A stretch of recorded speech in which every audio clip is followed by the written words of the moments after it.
got my book. Oh, got it. Matt Meyer got my book. Love my book. My book is now on the United Nations read list. And he made me a sitting member on the Special Advisory Committee for the future international tribunals. Wow, that sounds pretty involved. Yeah, It is. I'm loving it. And I didn't get through all of your blueprint yet, but I am loving it. It coincides. There are so many things. It's like, yes, I wrote about that too. Yes, I wrote about that too. I'm loving it. I'm loving it, brother. I'm telling you, we go hand in hand on a lot of things. Yeah, I mean, these aren't, well, sorry, Eddie, you want to introduce yourself? Sorry. Before we get too much of the discussion? It's okay. I was just letting you guys chat, but it is 11:05, so I guess let's go ahead and formally start the meeting. Welcome everyone to Democracy 3.0. So we are growing an organization that innovates collaborative, crowdsourced, deliberative democracy. And the goal is to grow this organization until we're big enough that we have power as a block of voters. So that's what we're doing in a nutshell. We're just getting started here, and I guess our process so far is that we go in a circle. So I'll go ahead and hand that over to Brian. Go ahead, Brian. Eddie, as you guys know, I work on trying to unionize voters around a specific legislative package, the Blueprint for a Better America, to end poverty with universal basic income and mass incarceration with major criminal justice reform, and ending the endless wars by bringing our troops home and downsizing the military and rethinking some of the foreign policy issues that just cause so much unnecessary suffering around the world. But I appreciate the opportunity to share this space and talk with other people about these ideas and how to put them into action. Yeah, I don't know if you want any more. I'll stop there. Okay. Neo, you can introduce yourself to the group and tell us, what brought you here. Why did you come today? Can I ask too, Neo? Can you tell us more about this like Socratic deliberation parliamentary stuff? Are you able to talk more about that? Sure. New York finished creating, or at least a group of us has created the first sociocratic party, which is the founders of this party were adamant that they wanted a structure that for the party that could be from the ground up, meaning that it would be almost impossible to have a top down because the bylaws would be designed in such a way that the power always relies on the membership. And the structure is using circles, and the circles are created through mandates. So if the central circle wants to, have media messaging, then they'll put a mandate, and then a baby circle would be born. And then that baby circle has a mandate with either an objection or an end date or a goal, or it could just be indefinitely, such as media messaging. It could just go indefinitely. And so the rules are done through something called consent, which is not exactly a yes or no. So let's say if we were all arguing in here about something, and then we all kind of need to move forward, and we're like, okay, do you have a paramount objection? A paramount objection means that, no, we're not going nowhere until this gets resolved. Or it could just be good enough for now, and safe enough to try. And then if it's agreeable to do that, it's called consent. And once you have consent, you could continue moving forward. So rather than having votes, we're always asking, is there any objection? And then we give those that have objection the floor. And as the rest of the group listens to all the objections, when it comes their turn to speak, then they have either an opinion or they could just not talk. And this is how our party is structured, at least the New York People's Party. And we're the first sociocratic party in the history of the state of New York.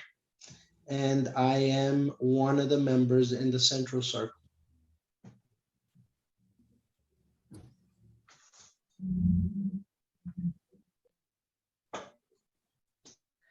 Wow. Go ahead, Thomas. I see someone else in the room here. We haven't met. Richard. Hi, Richard. Yeah, hi y'all. Hey Neo, how you doing, brother? Neo and I work on a national level at the United People's Assembly under the same sociocratic format that you described for New York. So we are basically offshoots of the Crash and Burn People's Party, which extended from the Movement for a People's Party, which actually came out to be the party of Branagh, and basically modeled themselves after the Democratic Party and the Democratic National Committee. There is virtually no difference between the two now, except they have different names and believe the other is different somehow. So we're using the sociocratic format that Neo described to build from the grassroots up another political party that hopefully will be of the people, by the people, for the people. Maybe for the first time in forever, because the original wasn't for everyone. This will be for everyone. So hi. Welcome. Glad you made it. Okay, thank you very much. I'm TC. I'm here from Deliberative Democracy, and well, that's what I'm focused on. And it sounds to me like you guys are doing it, and in real time. So I'm very happy to be here and listen to what you have to say, and I will study it. So thank you all for showing up, and I'm just who I am, and here I am. Thank you very much. Thanks, TC. Let's go over to Brian, and then we'll get Christopher. Sorry, over to Paul, and then we'll get Christopher after Paul. Well, I'm here because I had a conversation with Thomas. He came into the Joslin Foundation Zoom, and I can't remember who all was there, but I know Carl was there. I think someone else popped in later, but Thomas, he's a good seller. He's a good seller. So you got to keep him on board. Yeah, no, I came here tonight because I want to see what this is all about. The way I see it is, you know, I was a long life Democrat. Then I went back to school in 2008 and then became an independent. No longer believe in left and right politics because it's all corporate propaganda to, you know, choose a side and defend it to no end, whether it's right or wrong. And that's not what I'm about. I wrote a book, The Red Herring Effect, and it's a nonpartisan book. It's not about left or right. It's about, here's what the issue is. This is what we need to do. And here's a solution for it. Okay. Now, granted, my solutions aren't the only solutions. If other people have other solutions, I got open ears. If somebody has a better way to do things, I got open ears. So this is why I'm here, and I'm reaching out just like you guys are reaching out. And trying to make, this country a better country for everybody equally.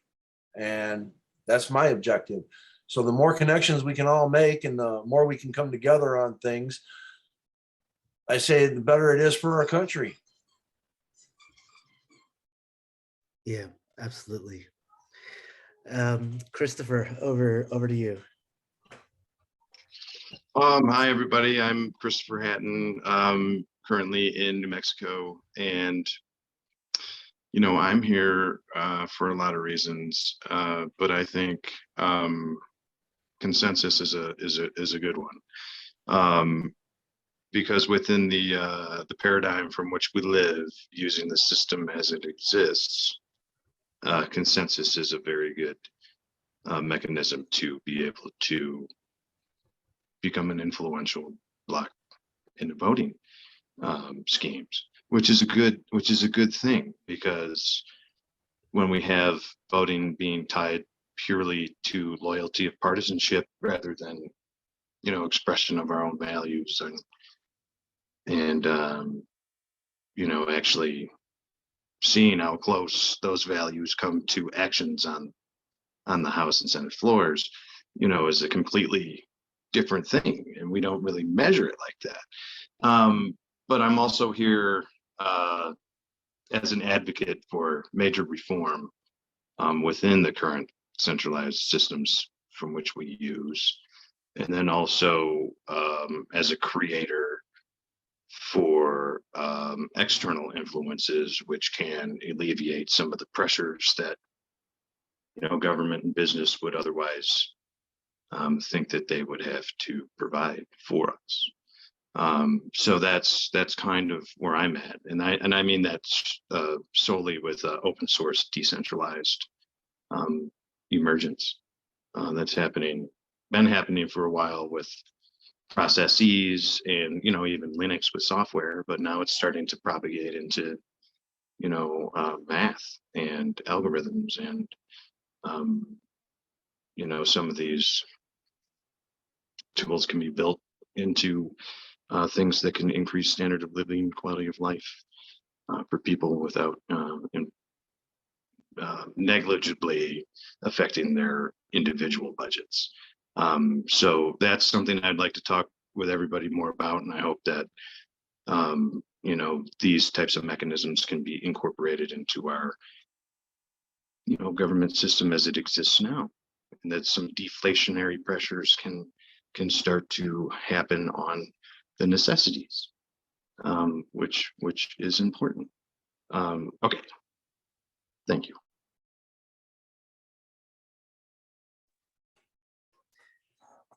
I'm just amazed, and I'm just so happy that we have so many people here today. And this is, I think, the third or maybe the fourth meeting ever since we had this idea. And to me it says that sort of the world is ready for this idea. I mean, it's been amazing with everyone that TC and Brian, everyone that's come into this group, to meet with us. And I just think it really is, the world is ready for this. And every time we meet, everybody's saying the same things. Everybody's just saying that everybody's just on the same page. So I guess the big idea here, which is that, look, if we're a little bit representative of the people of America at large, and we've got these things going on, like with deliberative democracy, like with the Sociocratic People's Party, these processes that TC and SAS or people are telling me that these processes are ready to go, that you can get large numbers of people together. Sometimes you divide them up into, like, say, 7-person discussion groups, and then you can sort of pyramid the whole thing. But they work. They bring people back from the sort of, polarized, reality that we're living in. And so, I think all we need is numbers. We just need to keep bringing more people in, and theoretically, if that keeps going, we'll really have something. So I'll pass it on to TC again. So we'll go in a circle on my screen. So TC. Okay, so you knew I wanted to talk. I want to talk about our current effort is I've connected with the Stanford University Center for Deliberative Democracy, and they have made a platform for 8 to 15 people to deliberate with briefings, and it's AI. It's run by AI or facilitated. It's AI facilitated. So it should be really interesting. We're right now voting on which, there's 4 questions we could use. Oops. There's 4 questions we could use, but we only have time for one. So we're in the process of voting on which one we want to vote on, or which one we want to talk about. And my God. So that's where we are now. The poll ends tomorrow.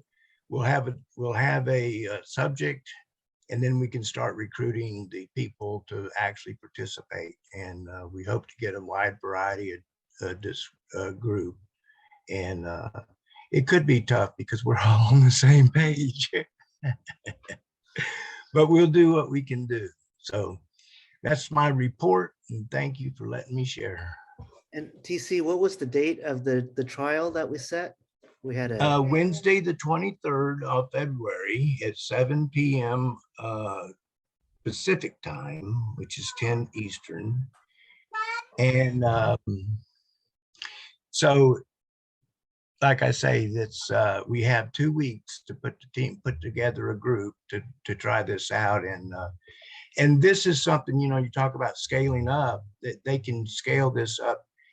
They're thinking in terms of millions of people using this to just learn how to talk to each other in a civil manner. And they're amazed at what happens when people are put in these groups and asked to be responsible. They do show up, and they change. It's amazing. So I'm just so happy. Thanks, TC. On to Richard. Sir? Comment on what? Yeah, comments, thoughts. If you've Oh, there was some discussion there about voting. Particularly, I was listening to TC's discussion about 4 different options and voting methods. And it was a decade ago, I was looking at parliamentary representation around the planet and how they're able to be more responsible to the people than we are, because we don't have political structures that actually represent people. And how do we do that without rewriting the Constitution? It turns out that now we have methods of doing that. And the one thing I believe that could make all the difference in the world is a different voting method. My current interest is star voting. Star is short for score, then automatic runoff.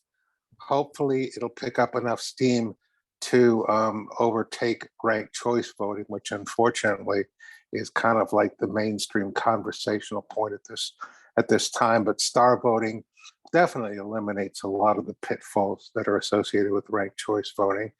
And I believe that if we are able to institute star voting nationwide, we could turn this country around in less than a decade. So that's one of the things I think about. Where's Sass when you need him? We have a man here that shows up, and he's all on the voting he's in a group of people that are are working on the star voting, and our poll is star voting, by the way. Yeah, that would be equalvote.org, and I'm delighted to hear that, TC. Thank you. Yes. TC, do you want to post a link to your vote in the chat? So Let me people could- find it. People could weigh in. Neil, on to you.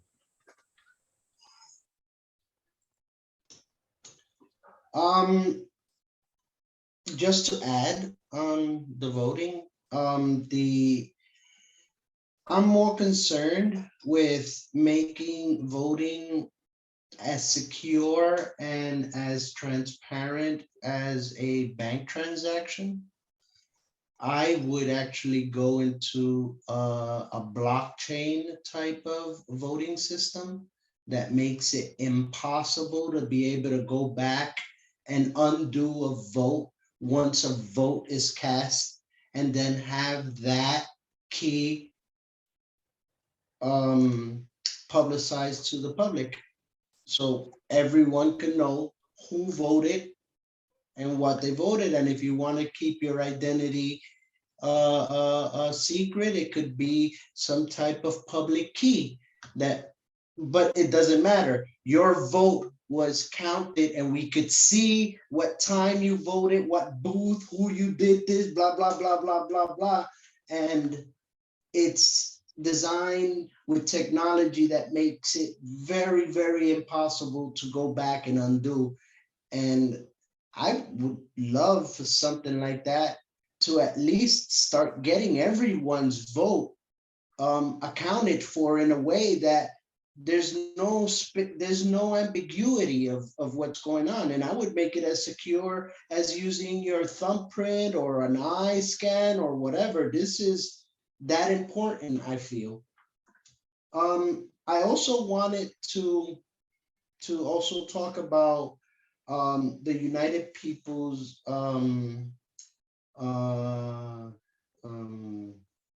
Assembly, which is the organization that, the national organization that connects me and Richard and a whole bunch. And the reason why I would advocate that you guys look into this group or try to participate within this group is because for the strategy that I read from the documentation that Brian had sent me, which I need to read again because it's just very dense. I think the United People's Assembly would help your cause because we're trying to help all local states in their own states, giving them all the resources. Usually you have to pay how you call it, consultants or whatever, so they can form their own party in their own state and have them design it and vote and structure it and give them everything they need. So whatever state they're in, they could go in, form their own party and do their own thing. And eventually, if we could get 13 states to become a party in every state, and eventually we could become a national party, but that's in the future, except we still have a network that we're trying to expand to all 51 states. And we're trying to form political parties, which means we're dealing with we're going to be dealing with a population of registered voters, which is where I see our alignment. And sorry, I keep saying Brian. How do you call this project? I'm sorry, I don't even know how to refer to it. Call it the American Union. American Union. Okay, Swing Voters? American Union. AU would be, then I'll refer to it. Okay. Yes. This is where I think UPA and AU goals align. So if you guys would think about it, participating with the UPA, even if your purpose is not to form a political party, you're still at least aligning with people who are gonna be aligned, doing their own political party, and they're gonna be having registered voters. And this is why I asked a very delicate question to Brian at the party. And I was like, how this plan that he works so very diligently to present to us, if he would be willing to open it up to the people. And, you know, because I know right now it has a particular mission that needs to be done by November. So I'm not trying to interrupt that in any way, but eventually the policy needs to be handed into a mechanism that's designed so the people could have input in it. And that's where I think my own selfish request would probably try to convince you that maybe this project that he worked so hard in, if he's willing to also maybe perhaps have other people be able to help mold it, because it's a great, the way I see it, it's a great scaffold. And if the people want to mold it, and we have structures to have a sociocratic way that every member of every 51 state could participate in their expressing their interests or molding a policy so it benefits that state or that community, then I think your plan would be unstoppable. It may not end up looking like the way you started it, because of course the people could go in any direction, but at least we all know there's a consensus somewhere in that form. And that's why I think it's a great starting point. Sorry if I took too long. Christopher, thanks, Neo. Christopher, on to you. That was really great. I think, yeah, the voting piece is definitely, it's important to me. And personally, because it was kind of like the reason why I left the legislature, was because my boss asked me to help restrict voting. You know, and I wasn't having a part of that, but you know, I'm definitely on the blockchain train in terms of immutable results, and then also having some kind of up to the minute results where people can see, you know, all the tallied votes up until that point. Open it up way longer than a day, you know, and then you can change your vote up until, you know, you actually put it on, or up until the moment that the time expires. So there should be many options here. And then if we're going to have blockchain, shouldn't we have mobile and PC voting? You know, shouldn't we have the conversation at least to where we open up access a little more? You know, because access is definitely a huge thing too.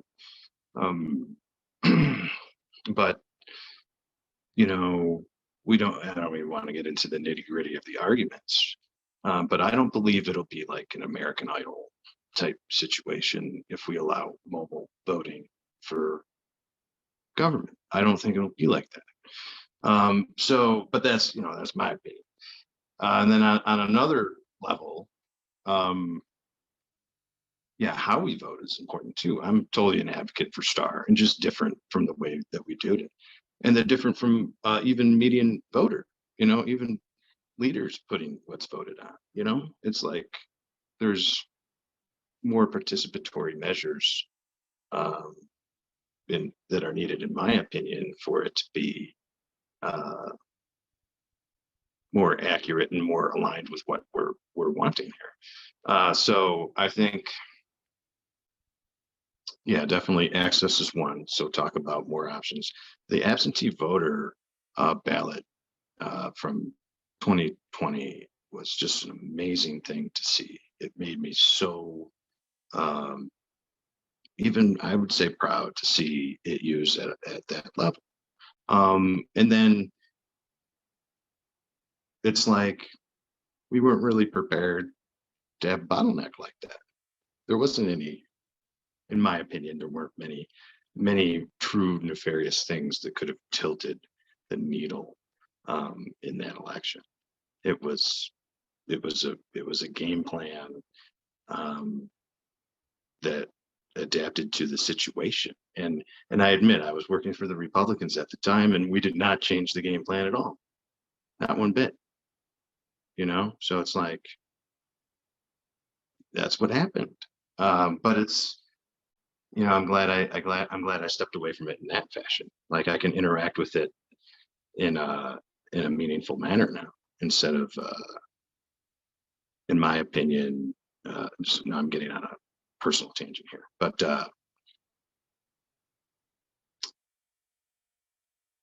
so I agree. How we vote and then access to voting is another piece that I'd like to bring in to the conversation. Thank you very much.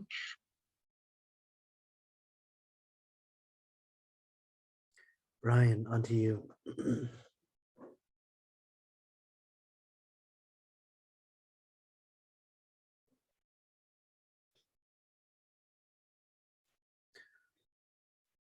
Brian, are you with us? Yeah, sorry, my internet connection is unstable. Can hear you now. Yeah, so yeah, okay. Well, yeah, I'd love to address a couple of things that that people brought up. So Richard, you asked like how do we fix the system? And you guys aren't sorry, let me just say, like, I feel like I'm gonna get a contact buzz from all you guys vaping and smoking on all your screens. As much as I enjoy the in-person meeting, it is nice because Zoom, because I still have clean, fresh air on my side. Anyways, Richard, you asked how we can fix this without amending the Constitution. And so this is the strategy that I've developed over the last couple of years, which is unionizing as swing voters behind a specific legislative package. And so that package can be developed through a People's Congress, like the United People's Assembly, where you can draft Christopher and I both have experience working in the legislature. I served 3 terms in the New Hampshire House. But by drafting our own specific legislative package, Richard, we can offer that to candidates from both parties. As Paul pointed out, they want us to choose a side and defend it to no end. But we can choose a side and not care which one it is. We don't have to defend it. We can choose a side by our own metric, by saying, look, these are our terms. We don't care who meets them, but these are the specific things that we want done. And this kind of goes back to what Neil was saying about asking about paramount objections. And so this legislative package, it was developed through consensus, through supermajorities, through approval voting, supporting all of the 50 policies that are in it. But now that it's together as a package, now there's an opportunity for people to raise paramount objections and say, I would rather that whole thing go down in flames than see the entire package become law. And there are people out there who feel that way. Like there's universal background checks in this legislative package. And so if you're a really, really strong Second Amendment supporter, you're like, nope, sorry, that's a deal breaker. Okay, we don't need 100% of Americans on board as swing voters. We just need a pretty small percentage on board. But the goal is by having such a broad package that the overwhelming good that it will do for every American will hopefully overcome most paramount objections. And so the last thing, to go back to what Neo said, is that the goal is to get the American Union identified as a bargaining unit, recognized as a bargaining unit for the American people, so that in 2024, like the United People's Assembly can draft a new legislative package, because there's a lot more problems than just poverty, mass incarceration, and the endless wars in this country. And so in 2024, we can come back with another package and deal with things like voting reform and immigration and whatever we can build consensus around. This is just a starting point as a way to address some of the biggest problems in America. Because Richard, you say, you think star voting could turn us around in a decade, and I don't necessarily disagree with you, except that I don't think we have a decade. I think we need something soon before the country blows up. And so this is an attempt to offer America a nonviolent choice, nonviolent revolution in 2022. And so I'm going to post in the chat your activist opportunity. There's a click to tweet where you can tweet your support for voting with the American Union, voting AU in 2022. And we can connect on Twitter and spread the message of how we can work together to solve these problems instead of letting Republicans and Democrats keep us divided. That's it. Richard, go ahead. Christopher mentioned absentee voting, and I just remember people raising hell about absentee voting. And I'm just sitting here aghast and amazed because I have not been to a voting booth or been to a poll since 1981, and yet I have never missed a vote. I have voted in every election since I could start to vote. And since 1981, I've been voting by mail because I live in Oregon. And it is one of the most secure ways that we have of all the methods that are being used these days.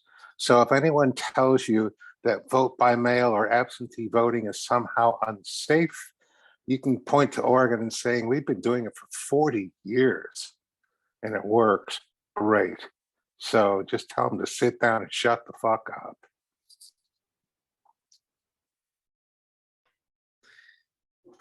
Thanks, Richard. I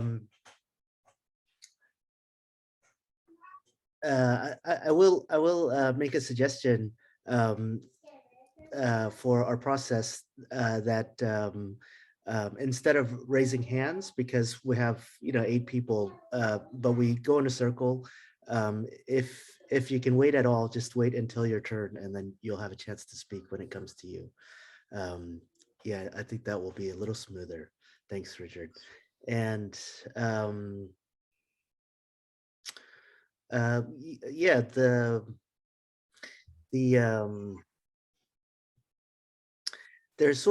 feel like there's sort of a paradigm shift here possible.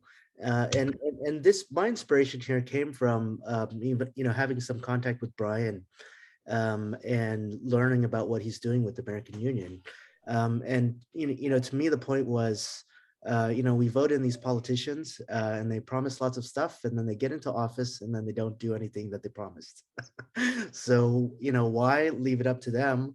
Why not just do the job ourselves, write the legislation that we want, and just tell the politicians, just pass the legislation.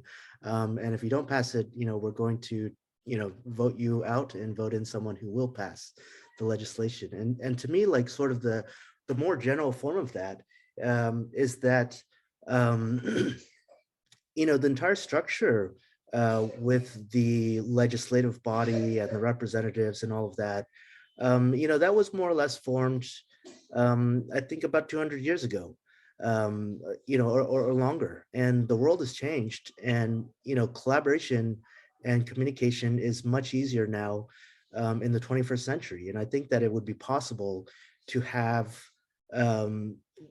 direct democracy itself, through these deliberative processes. And you don't need the legislative body at all. It can be crowdsourced, and most of the whole process can be crowdsourced. And we just have to bring everyone together to do that. So that's what I've got. I'll pass it on to TC, then it'll be Paul, Neo, and then Sass. Go ahead. I'd like to hear from Sass. Sass, go ahead. Hi. Thanks for your patience. I know I crashed the party real late. The main thing Is there like a specific question that we're trying to answer right now, or is it just kind of an open discussion? It's a little bit open, but I do want to move on to put some action items into the mix. All So right. I've yeah, got an action for the- item, for the and it school won't review. take me long to describe. So a lot of you've already seen this. We have a poll. So we're going to be doing a deliberative democracy session for free on Wednesday, February 23rd at 10 p.m. Eastern, 7 p.m. Pacific. And what is TC? I keep forgetting. What is it? Princeton? Is it the universe MIT? What is Stanford? Stanford University is when their Center for Deliberative Democracy is hosting this for us, and this is kind of a trial thing. So what we're doing is we're selecting a specific topic to talk about during this time. We're selecting from materials that they have already prepared, specifically in the realm of climate change. There are 4 sets of proposals, and we need to, for anybody who wants to participate in this, we need to vote on which of those 4 sets of proposals we'll be deliberating about, because it's only going to be about an hour. So that's oh man, there's a lot more in there. The star poll, let me give you a shorter link that's a little bit more. I think TC already posted a link to it. Yeah, we did. Yeah, it's in the Discord. I don't know if anybody missed it or whatever, or just, isn't paying too much attention to the Discord. But check that out. The link to the sets of proposals is in the question itself. So you just copy and paste that. And you just go over and you just star vote as to, which ones, how much you want to talk about which ones. We're ultimately just going to pick one. The poll ends tomorrow at noon Central. So do it tonight or tomorrow morning. And then once we have that picked, then we can start promoting it and inviting more people. We'll have something concrete to pitch to people. I know I have a handful of friends who are a little bit more diverse than this group, who I want to bring in and see if I can get them to come. But yeah, that's all I've got. So there's an action item for you. Go look through those 4 sets of proposals and vote on them. Thanks, Sass. Paul, on to you. Okay, Brian, you definitely need to publish your work, The Blueprint for America. That needs to be a book. You need to get that out there. Star voting, I've gone over it just from what was put out here. I like it. I'll present it to the Joslin Foundation, try to get some more support for that. That's about all I have to add. I mean, I like what everybody's saying, and I'll have to give and get emails and get some of you to come on over and visit us in the Joslin Foundation workspace. Again, we may not always agree on everything that we're working on. Hell, in the foundation, we all don't agree on everything that we talk about, but that's how we go from point A to point B. You find out exactly, what people's views are, and you learn from it, and you either stick to your guns or you learn a new way or something that, is better, and you go with it. So I'm looking forward to getting to know everybody. I already know Sass. Sass already interviewed me once. Hi, Sass. Nice to see you again. Good to see you again. How are you doing, by the way? I haven't talked to you in a long time. I suspended my campaign. Had to. Long story. I did a whole live stream on it if you want to look it up. But I'm still big into political advocacy. I'm now a board member of the Equal Vote Coalition, which is super cool.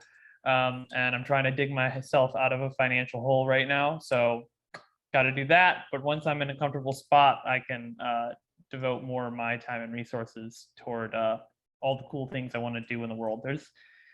I'm only 26, man. I got a lot of time to do a lot of things, and I want to do a lot of cool stuff. You will, and you'll have my support in the future, my friend.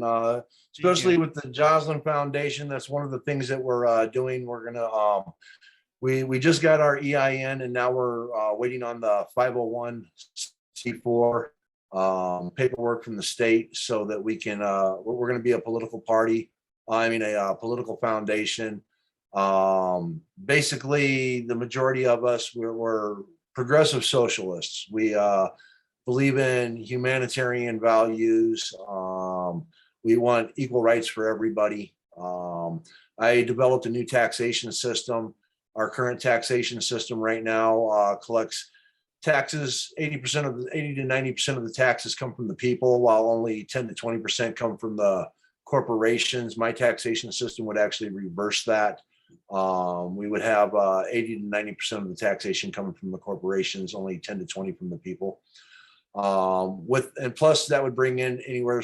Right now, we only bring in $3 to $4 trillion for our federal budget. My system would bring in $20 to $30 trillion a year. So that allows for a universal health care, a universal basic income, universal education, 0 through 18 universal income put into an account from the day they're born to the day they turn 18.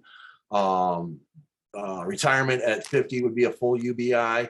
Whether you retire or not, the choice is yours. You get it at 50 no matter what, instead of waiting until you're 65, 68, 72, what the fuck, and then you get garbage. Sorry for the language. But there's so many more things that we can do that are just so much better off for the people. I have a lot of the things when people start talking minimum wage, if you raise it up to $15 an hour or $20 an hour, corporations are all going to raise up the cost of their products and inflation is going to skyrocket. Well, there's some truth to that. Yeah. Right. Well, I have a cost of living amendment, which actually firewalls that. So if the cost of living goes up, the minimum wage goes up. If the cost of living goes down, the minimum wage goes down. It always meets the cost of living. And like I said, I believe in constitutional amendments and legislation and stuff like that. That's one of the things that I look forward to getting into discussions with everybody who's legislative and wants to talk more about that kind of stuff. Just so you know, our current 117th Congress, the House of Representatives, have close to like 7,000 bills. I've read like 90% of them. The infrastructure bill, I read all 6,000 pages. The Build Back Better, I read all 1,500 pages. This is what I do. I read legislation. I just had an interview the other night with Sharky Ray, and thank you, Brian, for that catch. Sometimes I get a little sleepy and I forget what I'm saying, and I'm like, yeah, the Congress signs it off, the president signs it off. No. Thank you for the catch. I appreciate it. That's where my expertise comes in, legislation. So that's where you want to have a conversation. Let's talk about legislation. One of the things that I brought up, I don't know how many people are watching the whole Russian-Ukraine thing. I predicted this back in October, and the 17th, 18th, or 19th will probably be the date it starts. It's in the legislation. HR 6119, Amendment 4890 or something. I can't remember the amendment, but there's actually a date that we're putting a base back up in Afghanistan. And when you read all the other legislation in my op-ed, I'll have to put it out there for you guys. The 17th, 18th, or 19th is when this war in the Ukraine and Russia is going to start. And they just now said that they're going to start doing missile attacks from the 13th through the 19th. And they just now put up medical field units. So everything that I said back in October is coming to pass.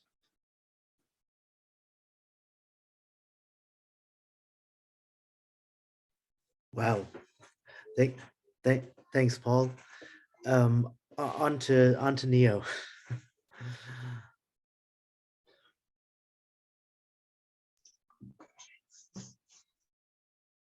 I'm sorry, what were we talking about? You can talk about it's up to you for your time. It sounds like we're good about a lot of things. You can talk about action items. You can pass if you've got nothing to add at the moment. Yeah. Oh man, action items, there's a whole bunch. I am one that actually wanted to, I was very curious to hear about the 3.5%. And we're going within the next few months, we're gonna be trying to gather thousands and thousands of petitions to see if we could probably run candidates for different local positions. And here in New York, um, it would be awesome to have a 3.5% bump in membership behind a block, even if we're not a swing state. So, that there is kind of curious to me because, that's one of my main curiosities that brought me to this meeting, because I'm really interested in having these type of in the weeds ground game, especially if that's what's right in front of me within the next 2 months. And also about the group, maybe perhaps we could talk about somebody pretty much maybe describing more about this institution to the different groups that we have, and maybe even speak about how can we do this for all 50 or whoever many different groups are coming together to talk or advocate or come up with probably another version of the same wheel that Brian came up, because if his is really through consensus, then these are the items that keep coming up over and over and over again. And yeah, I'm here to see how I could organize at the ground level, and the different options on how to go about mobilizing volunteers to actually recruit and talk about media messaging. I do cartoons and I do computer graphics and that sort of thing. And a lot of the messaging that I could probably imagine is making fun of the same idiots that are in Washington. And sometimes the irony and the bullshit that they perform, not that they say, they actually perform, is so outrageous that I don't have to do much to come up with humor, because just the shit that they're doing is funny as is, especially when the arguments are there, or you could juxtapose a conversation of irrationality that comes from mainstream media. And there's a side to me that really wants to start that mean street, the media messaging circle, just so I could have fun in that aspect of what I'm trying to do. Except running a party involves so much more than just things that I really would love to just do. And one of those things that I'm not looking forward to, but is very essential, is the grassroots. How do we build the grassroots? Where do we go get them? How do we retain them? How do we bring in membership? How do we find those that are in need? And our solution is the one that would advocate for their for that group the most. And these are the people who we have to recruit in some future. So that's one of the items that I was very curious when Brian psyched me up when I had like 6 beers at this party when we were celebrating the birth of our party. Thanks, Neil. So it is 11:59, so I'm going to go ahead and where I am, I'm going ahead and close out the meeting officially on the hour, and everybody can stick around and chat freely as you'd like. I do want to invite everyone to get on the Discord server, and to follow up with what Neo said. We're following sort of the swarm self-organizing principles.